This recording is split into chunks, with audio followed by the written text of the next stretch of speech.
United States votes $400 million to help that war, we're not voting for a giveaway program. We're voting for the cheapest way that we can prevent the occurrence of something that would be of the most terrible significance to the United States of America, our security. If we withdrew from Vietnam, the communists would control Vietnam. Pretty soon, Thailand, Cambodia, Laos, Malaya would go. If this little nation goes down the drain and can't maintain her independence, ask yourself what's going to happen to all the other little nations. If the United States now were to throw in the towel and come home, and the communists took over South Vietnam, then all over Southeast Asia, all over the Pacific, in the Mideast, in Europe, in the world, the United States would suffer a blow. And peace, because we are the great peacekeeping nation in the world today because of our power, would suffer a blow from which it might not recover. First a handful of advisors, then the Marines. Finally, an army of 500,000. That was the Vietnam War. It was an undeclared war, a war without front lines or clear objectives. A war against an elusive enemy.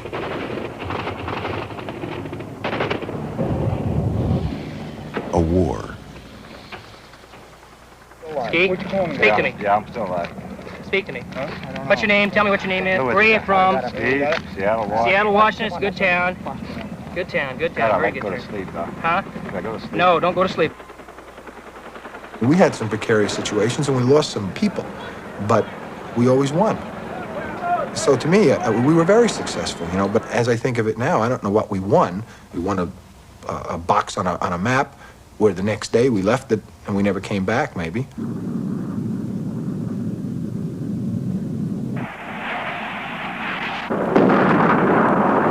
It was a war that blurred the line between friend and enemy. Wherever the Americans went, they burned and destroyed and killed. I didn't see any guerrillas being killed, only villagers. An 8-year-old or a 9-year-old can kill you just as quick as a 25 or a 26-year-old man. Back here in the States, the kids are playing cowboys and Indians. Over there, they've been playing it for real.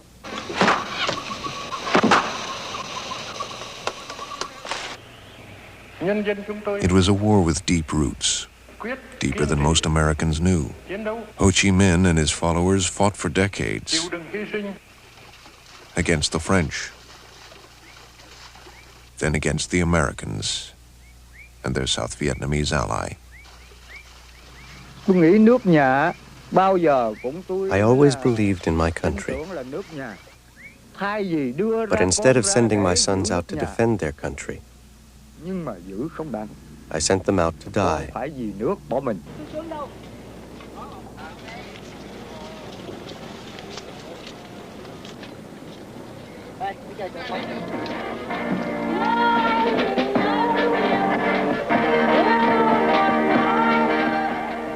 It was a war that turned South Vietnam inside out. A war that changed the GIs who fought it. GI, you want Vietnamese cigarette? For a box of Tide, you could get a carton of pre-packed, pre-rolled marijuana cigarettes soaked in opium. For $10, you could get a vial of pure heroin. You could get liquid opium, speed, acid, anything you wanted.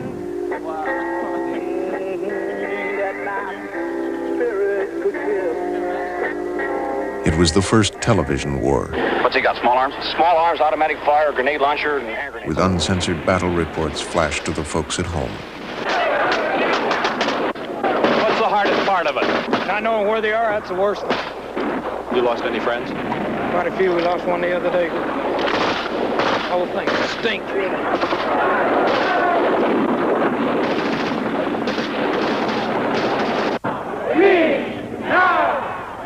It was the first war Americans opposed in huge numbers, openly and passionately.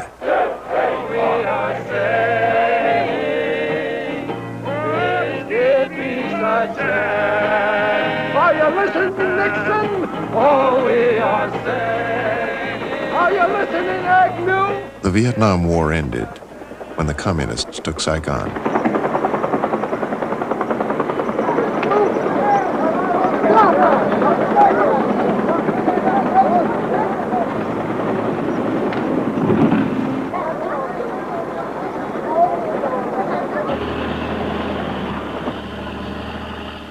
The end of the war left questions and issues that are still unanswered and unresolved.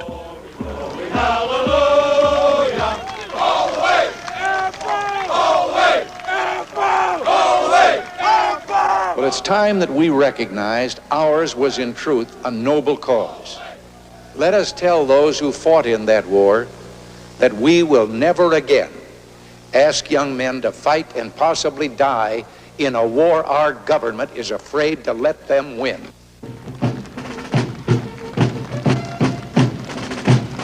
Vietnam, a noble cause, a shameful venture. The questions continue because for America, the Vietnam War is not over. And it is not over for Vietnam. Not for the hundreds of thousands who have fled the communist regime. Not for the millions who remain in a devastated country that is still at war, in Cambodia and with China.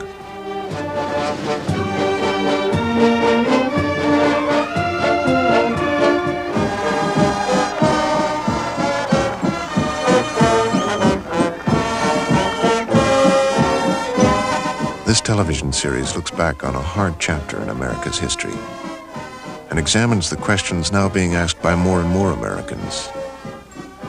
How we got there and what we did there.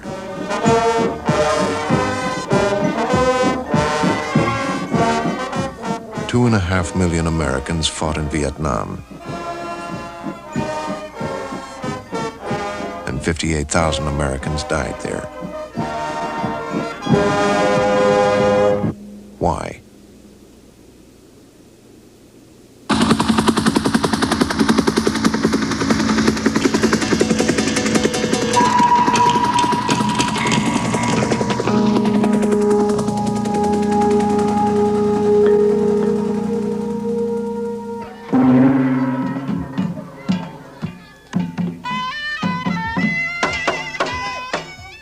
America's war in Vietnam lasted 15 years. But the Vietnamese have known war a long time, more than 2,000 years. Their traditional enemy was China, their giant neighbor to the north. For centuries, Vietnam was the southernmost part of China's empire.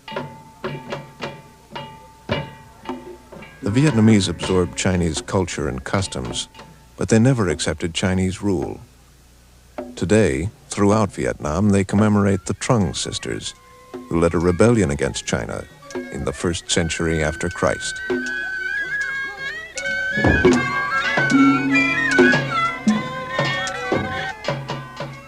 The rebellion failed, but the Trung sisters are still heroines, part of a long line of Vietnamese who fought foreign domination.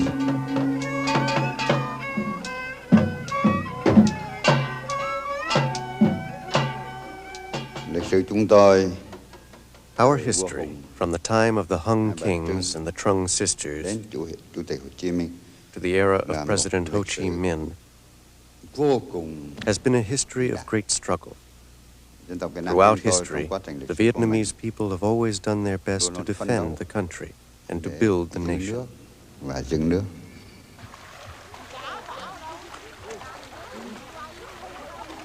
They fought for almost 1,000 years after the Trungs to evict the Chinese. Then they pushed south to their present borders, conquering other peoples in their path.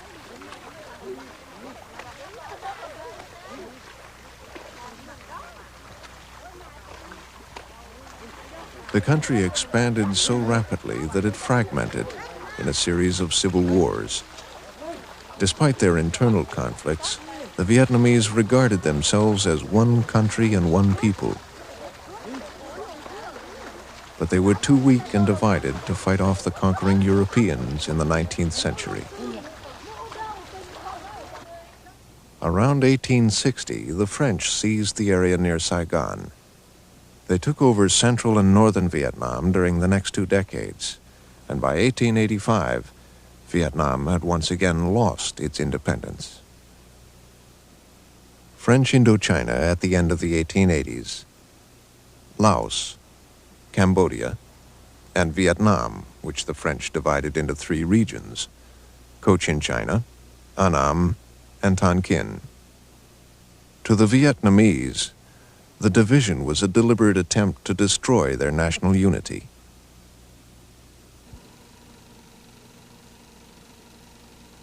The first moving images of the new colonies were recorded in the early 1900s.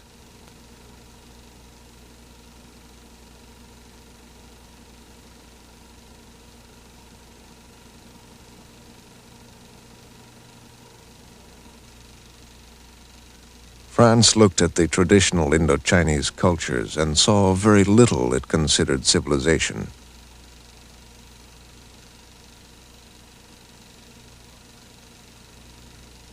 The colonizers took upon themselves the French version of the white man's burden, la mission civilisatrice, the bringing of civilization and Catholicism to the natives. The Vietnamese resisted. The French called all resistors pirates, and they sent in the troops for the first pacification of Vietnam. They staged public executions. The severed heads were photographed and printed on postcards which soldiers sent home to sweethearts in Paris with kisses from Hanoi. It took 20 years to get the Vietnamese resistance under control. Then the French could concentrate on the economics of colonialism, trying to transform Vietnam into a source of profit. They opened factories and expanded the mines in the north. In the south, they developed tea, rubber, and rice plantations. Indochina exported rice to 30 countries. And exports stayed high even if it meant the peasants starved.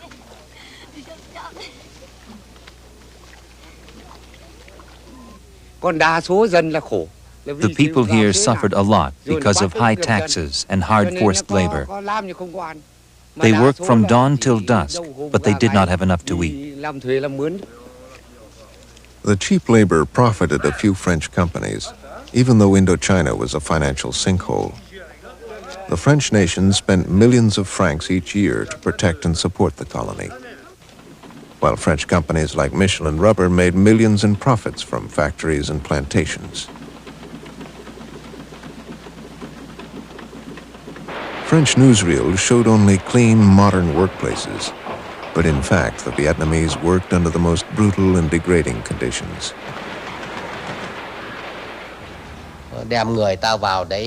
In the rubber plantations, the workers were treated so inhumanely that they died young and died in droves.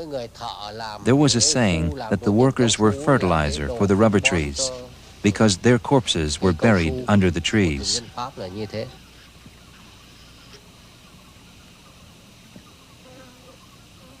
There were no major uprisings during these hard years.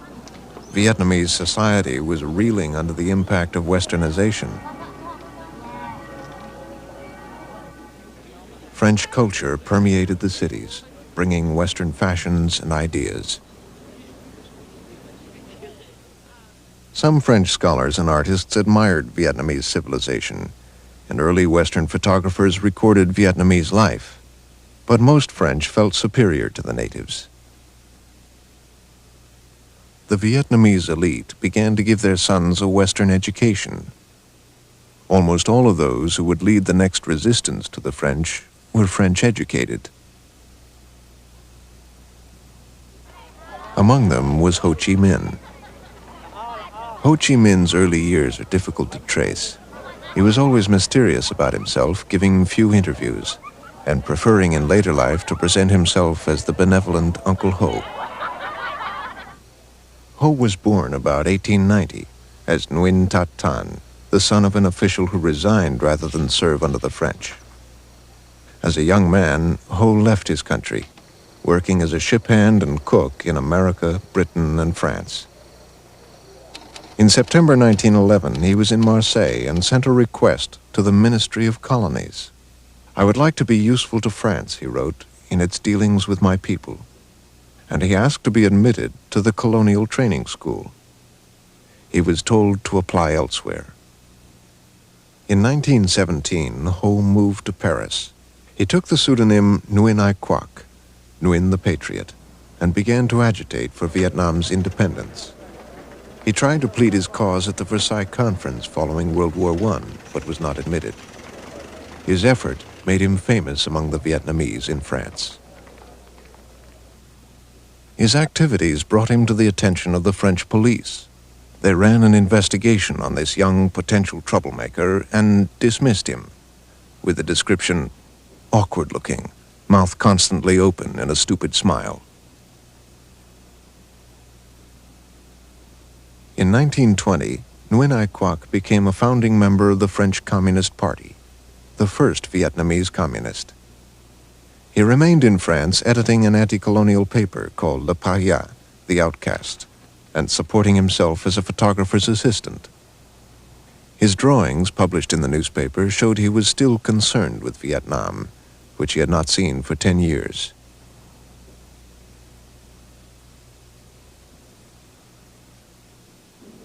The Communists sent Nguyen Ai Quoc to Moscow for training in 1923.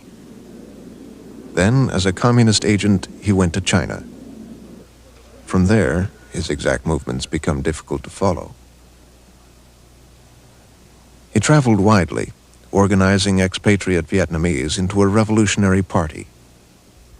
Reports during the next 17 years placed him in Germany, China, Thailand, France, Russia. He was not in Vietnam, but his followers were part of new anti-colonial revolts, competing for popular support with non-communist revolutionaries. Le 6 février 1930, on February 6, 1930, the Annamite rebels attacked a military post in Dien Bien. And the same day in Hanoi, some rebels attacked police headquarters. They just had a few sardine cans filled with gunpowder and they broke a few windows.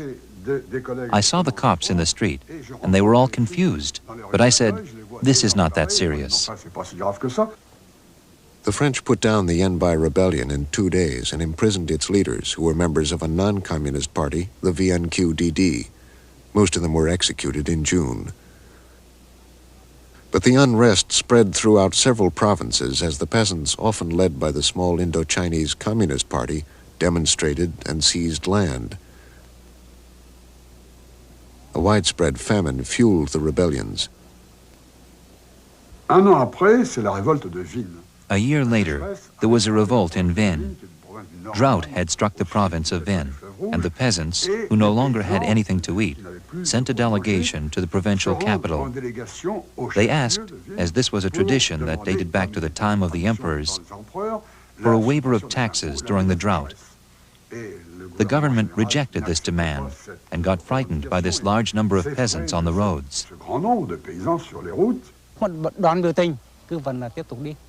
But the crowd continued with the march. They marched all the way to Ben Thuy.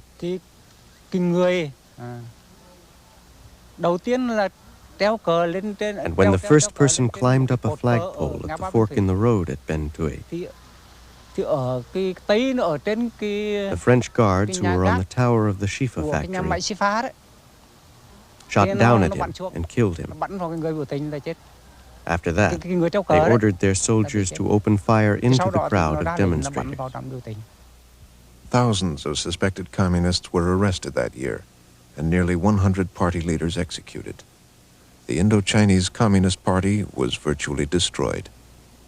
The Communist Party had been founded in 1930, and in 1931, the French stepped up their repression of revolutionaries.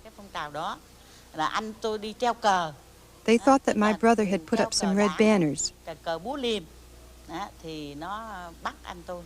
They arrested him along with several hundred peasants, who had never done anything wrong at all. We were kept in underground cells with huge iron bars above us. On top of the cells were cement bridges, along which the French guards marched back and forth, so that in case something happened, they could always pour down bullets on us. I was imprisoned with Comrade Pham Van Dong, and when they tortured us, he told them off in French. The prisons were schools, places where revolutionaries trained themselves. The French thought the country was pacified. Years earlier, they had settled on a pliable member of the royal family, Cai Dien, as emperor, to put the stamp of legitimacy on their decisions. His son, Bao Dai, was sent to France for his education. Bao Dai spent 10 years away, acquiring a taste for French wine and a reputation as a playboy. After Cai Dien's death, the young Emperor Bao Dai performed as instructed, attending Paris receptions, listening to French platitudes, and doing little to help his people during the years of the worst colonial repression.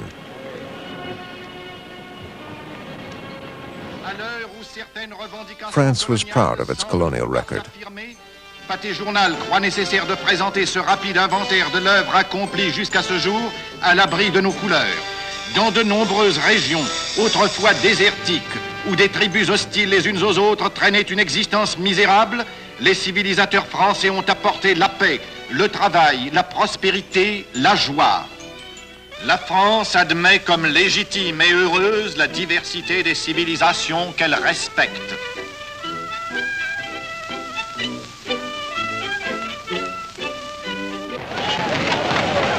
Tout Français est citoyen d'une France mondiale de 100 millions d'habitants. Par son importance et sa fécondité, le domaine français d'outre-mer est devenu un élément essentiel de la vie économique mondiale, une force active de la civilisation, un glorieux témoignage de la grandeur de la France.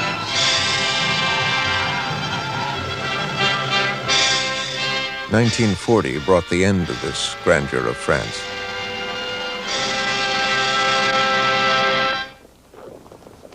Japan, pursuing its conquest of China, wanted to block the transport of war materiel through Vietnam. In June 1940, 3 days after France fell to Nazi Germany, Japan demanded the right to land forces in Indochina. Unable to get instructions from Paris, the French governor made his own decision. He thought that to concede a certain number of rights within very specific conditions, while maintaining the principle and form of French sovereignty over Indochina, was the wisest and most appropriate solution in that situation. And indeed, there could be only two solutions: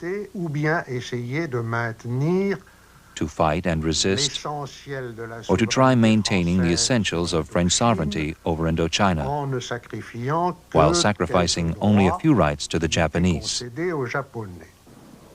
Under the agreement, Japanese troops would use French Indochina's air bases and facilities. Japan let the French bureaucracy continue to manage civil administration, freeing the Japanese to prepare for further conquest. French Indochina's roads, harbors, and railways became crucial to Japan's war machine, as did its rice, rubber, and coal. To the French, the Japanese presence brought few changes. They were the only Europeans that the conquering Japanese left free throughout the war.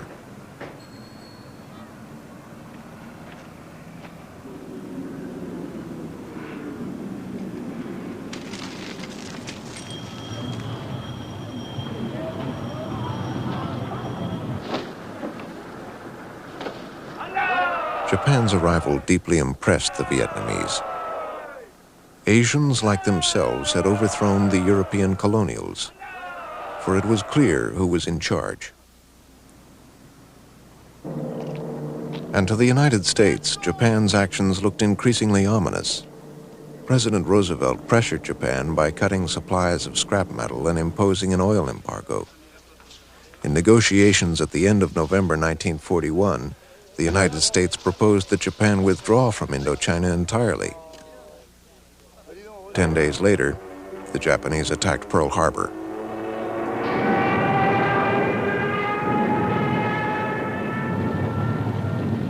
The Japanese swept down through southern Asia, conquering British and Dutch and American territories. French Indochina was a small part of a world war. Indochina and even the other countries of Southeast Asia were really relatively small potatoes, particularly in connection with the war. I became chief of the Division of Southeast Asian Affairs in the State Department on July 1st, 1944, during the war. There were no activities at the moment that we as a department had to do, but we were concerned to find that I was concerned to learn that the president had already decided that Indochina should be on international trusteeship after the war. He apparently had told a great many people this, that he did not want the French to go back, that they'd been there over 100 years, and the people of Indochina were worse off now than they were then. Roosevelt said different things to different Allied leaders. The Allies met repeatedly during the war and made declarations about the rights of oppressed peoples to choose their own governments. But they never said how this would be done. Roosevelt was reluctant to offend Britain's Prime Minister Winston Churchill, and the British were opposed to dismantling the French Empire. Churchill saw it as the first step to the end of the British Empire.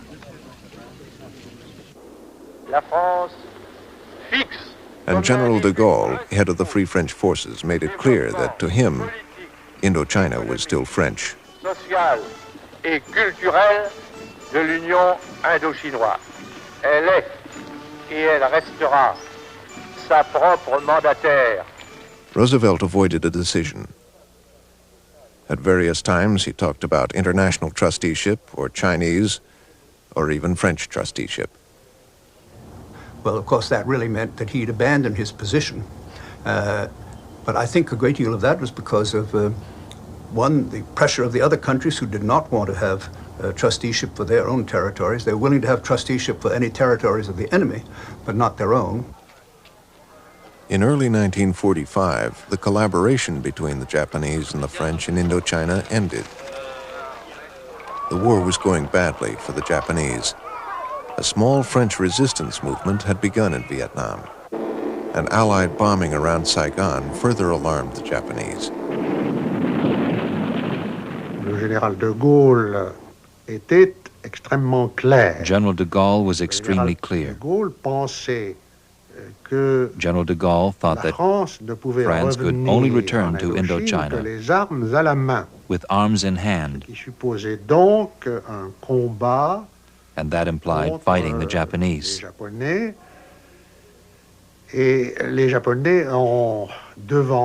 Japanese anticipated the fight with the coup of March 9, 1945.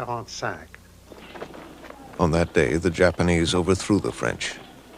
With brilliant coordination, they imprisoned all French troops except for a few that were out on maneuvers. After months of hardship, the survivors reached China.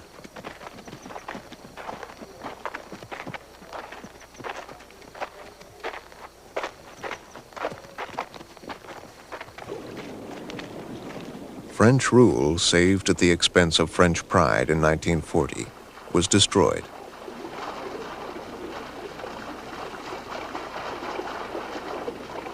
To legitimize the coup, the Japanese ambassador made an offer to Emperor Bao Dai, who had spent the war years in Hue.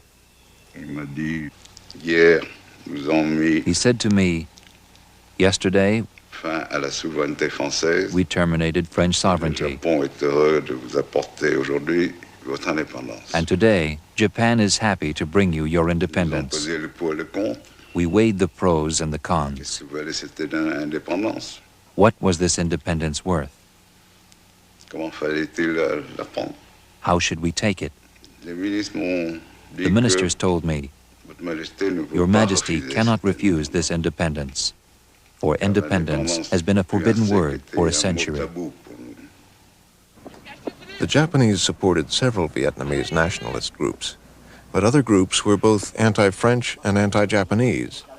The most important was the Viet Minh, founded in 1941 by Nguyen Ai Quoc. He had returned to Vietnam after 30 years with a new name, Ho Chi Minh, meaning he who enlightens. After the conference to establish the Viet Minh, Uncle Ho sent out a letter calling for the support of the population.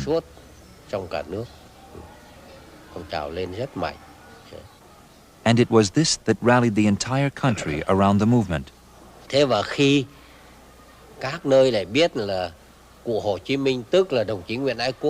And when people realized that Ho Chi Minh was actually Nguyen Ai Quoc, their trust in the movement was further established.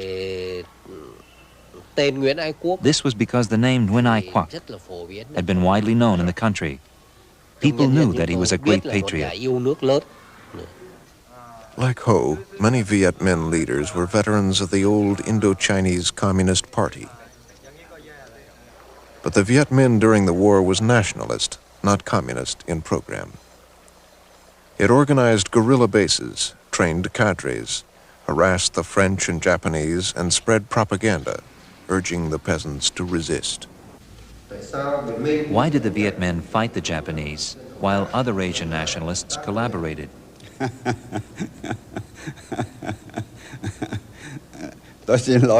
I apologize, but this is a very funny question. At that time, the Japanese had already overthrown the French and begun to dominate our country. So of course we had to fight the Japanese.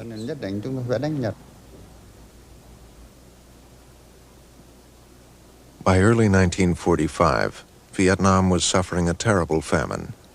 People blamed the French and Japanese, who were hoarding rice, feeding it to Japanese troops, and even exporting it to Japan, while an estimated 2 million Vietnamese out of 8 million in the northern areas died. How come we suffered in 1945? Because of the arrival of the Japanese. The French were already exploiting us, and now on top of the French, the Japanese were exploiting us. This is bitterly ironic, because since March 9th, our administration had really stopped working, and especially in getting rice supplies to northern Tonkin. The rice supply was never sufficient, and as we waited for the harvest, food would come on huge junks from Saigon along the coast. And it was, of course, the French administration that set up this supply, whereas the Japanese could not care less. It was not their business. So many people died of hunger here in this village. I myself had to bury 4 people, and we did not have enough wood to make coffins for them.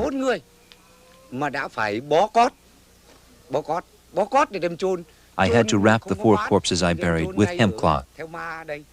I buried 4 people in that graveyard over there. In this village, more than 250 people died of hunger. I witnessed families in which every member died.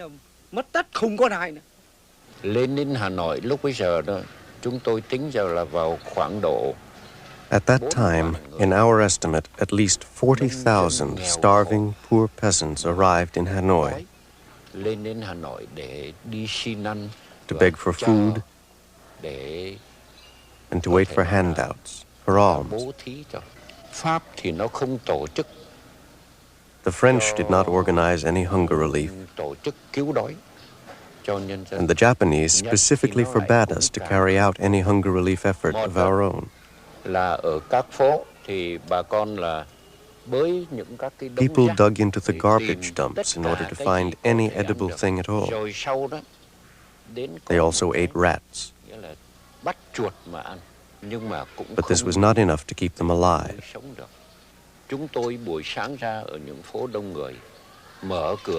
Every morning when we opened our door, we saw 5 to 7 corpses of people who had died the night before. The Viet Minh organized the peasants to seize rice stalks and gained tremendous prestige. This peasant support gave them a political edge they never lost. It's a long, tough road to Tokyo. It's longer to go to Tokyo than it is to Berlin, in every sense of the word. The defeat of Germany will not mean the end of the war against Japan. As the war in Europe drew to a close, Allied attention turned to Asia and the war against Japan. One of the pressing needs was intelligence. As essential as the defeat of Germany. The Viet Minh believed Allied statements supporting the rights of oppressed peoples. They had given the Allies information about Japanese troop movements. So the Americans turned to the Viet Minh and its leader, Ho Chi Minh. Well, Ho Chi Minh was the name that we ran into occasionally as one of the nationalist leaders among the Vietnamese, leader of a communist group, but we had no idea whether he carried any weight or anything about him until our OSS was actively in the field. And when Ho Chi Minh began his very helpful operation of rescuing downed flyers who had fallen in the jungle. I first met Ho on the China border between China and Indochina in the last days of April of 1945. He was quite an interesting individual, very sensitive, very gentle, a rather frail type. We spoke quite at length about the general situation, not only in Indochina, but the world at large.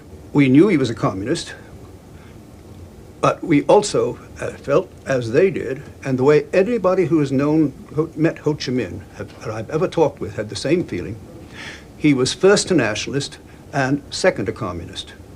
That is, he was interested in getting the independence of his people, and then he thought probably the best thing for them was the communist type of government. But he was a nationalist first and foremost. The Viet Minh agreed to help the Allies. Major Patty sent a training group, the Deer Mission, into the northern mountains. The Deer team went in and they organized out of about 500 Vietnamese. We selected, with the help of General Giap, selected 200. We spent the next 4 weeks training these young men into the art of using automatic weapons, demolition equipment, and the infiltrating and exfiltrating into various dangerous areas. There, for the first time, we saw what kind of troops the Viet Minh were.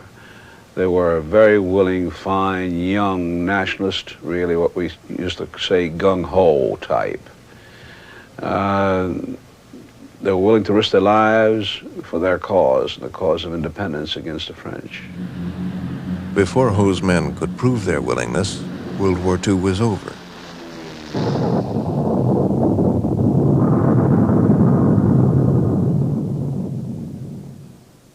The sudden Japanese collapse took many in French Indochina by surprise, but the Viet Minh were ready for what they called the August Revolution.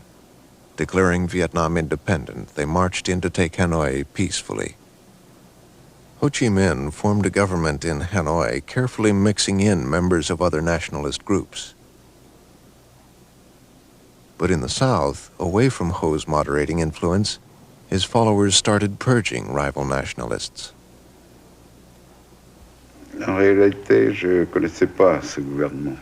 In reality, I did not know this government in Hanoi. But one day, I received a telegram from all levels of the population asking me to make a historic gesture, that is, to resign. Ces gens-là croyaient que These people believed that moi présent sur le trône, if I were to stay on the je throne, n'avais pas la confiance des Alliés. the Allies would not trust me. Alors ils ont cru que le gouvernement They believed that the government of Ho Chi Minh de Ho Chi Minh had the support of the Americans. avait l'appui des Américains. The emperor resigned. Still with the Viet Minh, and perhaps reinforcing the idea of American support, was the OSS. 2 or 3 days after I met Ho, he asked me to come in and stop in and see him, at which time he wanted to show me something. And what he wanted to show me was a draft of the Declaration of Independence that he was going to declare several days later. Of course, it was in Vietnamese and I couldn't read it, and when it was interpreted to me, I was quite taken aback to hear the words of the American Declaration of Independence. Words about liberty and life and the pursuit of happiness, etc. I just couldn't believe my own ears.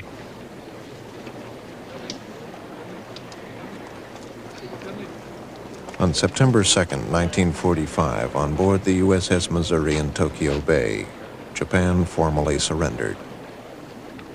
And on the same day throughout Vietnam, the Vietnamese celebrated their self-proclaimed Independence Day and the formation of a new country, the Democratic Republic of Vietnam. In Hanoi, Ho Chi Minh read a speech that began, "All men are created equal. They are endowed by their Creator with certain inalienable rights." Vì vậy đó, đến khi mà Hồ Chủ tịch lên lễ đài đó, I can say that the most moving moment was when President Ho Chi Minh climbed the steps and the national anthem was sung. It was the first time that the national anthem of Vietnam was sung in an official ceremony. Uncle Ho then read the Declaration of Independence, which was a short document. As he was reading, Uncle Ho stopped and asked, "Compatriots, can you hear me?" This simple question went into the hearts of everyone there. After a moment of silence, they all shouted, "Yes, we hear you." And I can say that we did not just shout with our mouths, but with all our hearts. The hearts of over 400,000 people standing in the square then.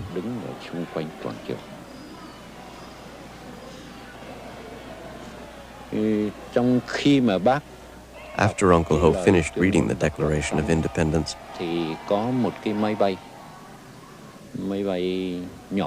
an airplane, a small one, circled over us.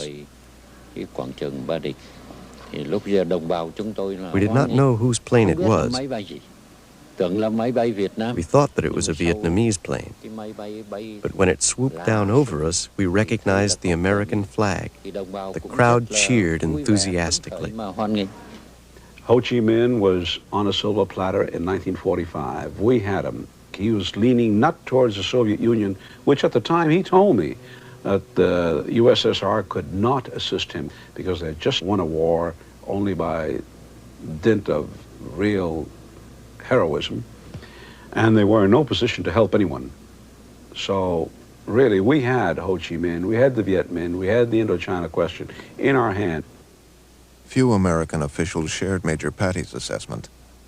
Ho appealed to President Harry Truman, but he would probably have accepted anyone's support. Truman did not respond to Ho's letters. He had been in office only 4 months in August 1945 and had not had time to formulate a policy on Indochina.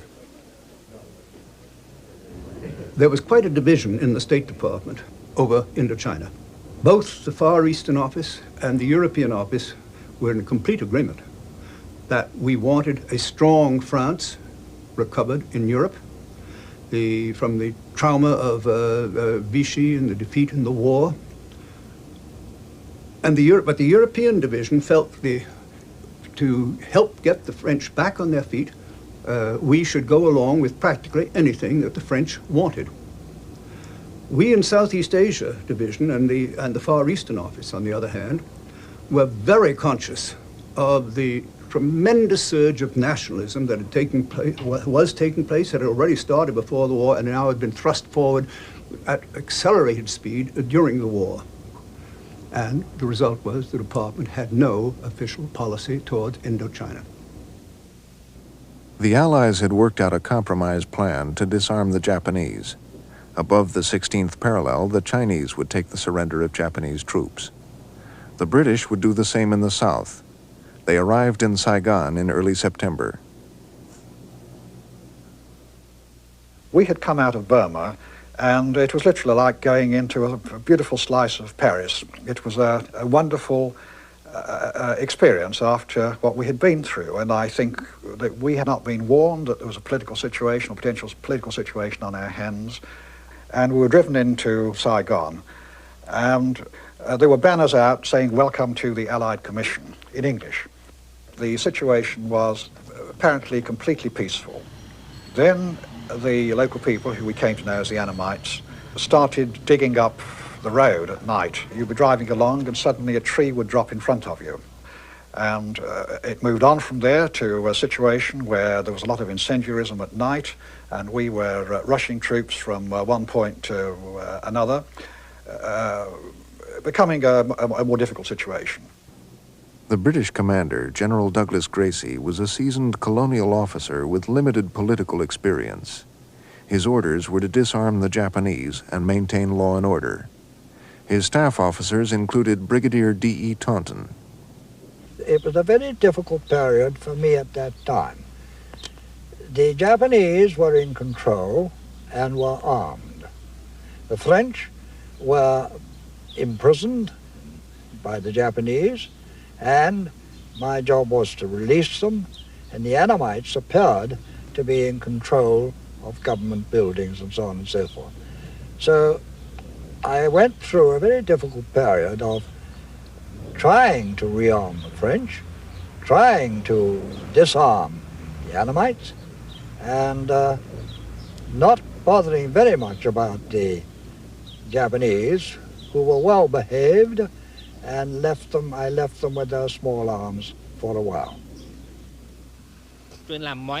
He did everything possible to destroy our administration in order to reinstall a pro-French administration. To do this, he intentionally went against Allied orders to disarm the 100,000 Japanese troops. Instead of disarming them, he disarmed us, the revolutionary forces of Vietnam. He used the Japanese troops and rearmed the French Legionnaire regiments to fight against the Vietnamese Revolution. And everything got a bit out of hand. And the only logical thing to do was to rearm the Japanese, who were highly trained, they had surrendered, and they were at that time reliable. It was a bit odd to do it, I admit that, but it worked. How did you feel? Did you approve? I personally thought it was the right thing to do, because I had been dealing with the Japanese quite a lot, answering their problems about terms of surrender and so on and so forth, and I felt it was far better, and I felt happier, to have rearmed Japanese in control of the key points, rather than trigger-happy and untrained Frenchmen, as some of them were, running about and offering themselves as targets to the Annamites, and the Annamites taking full advantage of it. We did everything possible to accommodate Gracie. He came here with only 2 battalions of Indian troops. It was not a formidable force, but we still did our best to help him. We turned over our headquarters to him, and we enabled his troops to move about freely. Then he forbade us to move around and imposed a curfew. But Gracie's troops and the Japanese soldiers could move around, and he took advantage of this to mount a sneak attack on us on September 23rd. The orders, as I remember them, were on the 23rd, the French would take over certain key points quickly, quietly, from the Annamites, assisted by my troops when necessary. My troops would also take over the bank and the post office, and all this would be achieved quietly in the night. It went perfectly quietly and all right, but it broke down as the day went on the following day, that the French, as I said earlier, became overexcited and all sorts of shooting and noise was going on. The day after the coup, French troops released from months of Japanese captivity went on a rampage, arresting and attacking Vietnamese. Despite the violence, General Gracie and his men had no doubts that legitimate government had returned to Saigon. He had absolutely no mandate whatever to start talking about handing over French Indochina to anybody other than the French. He had his strict instructions. I never lost the impression that in due course the French would have to take over control and responsibility when they were in a position and strong enough to do so. I never entered my head that I was going to hand back control to Annamites. It was an obvious move that they were going to restore the French to power in Indochina. I think our European division probably silently applauded. We silently gnashed our teeth, and but there was nothing that we could do about it. This was a theater which we really only had nominal participation in, and so we just had to watch. America's watching was being done by OSS men. One of them, Lieutenant Colonel Peter Dewey, especially annoyed the French representative, Colonel Cédille, and General Gracie. When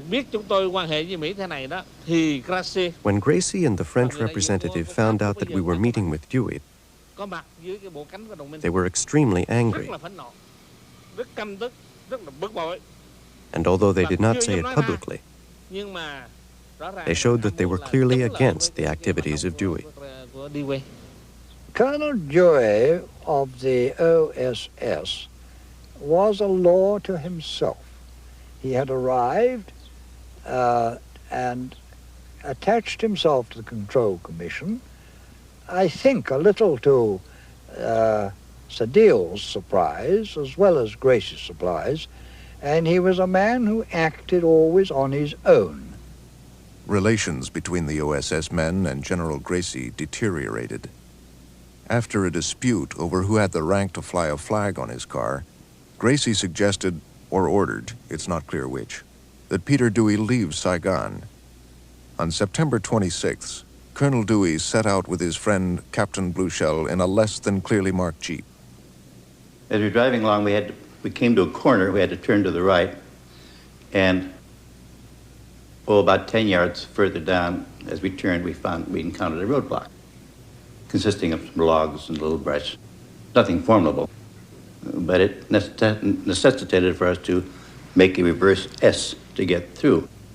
This was alongside the golf course, Saigon golf course. So as we're going through the S part of the roadblock, we saw 3 enemies in the ditch to our left. So Peter shook his fist at him and yelled something in French. Now, what he said, I don't know because I don't speak French or understand it. At that point, a machine gun opened fire. And the burst hit Peter Dewey right in the head, back of the head. It looked like part of his lower jaw had been shot away, and the Jeep continued then towards the ditch and it rolled over on its side. Firing continued, but the chassis of the Jeep protected me. The machine gun burst didn't touch me. Just lucky. I don't know why it didn't. We tried our best to find out what happened, but there was nothing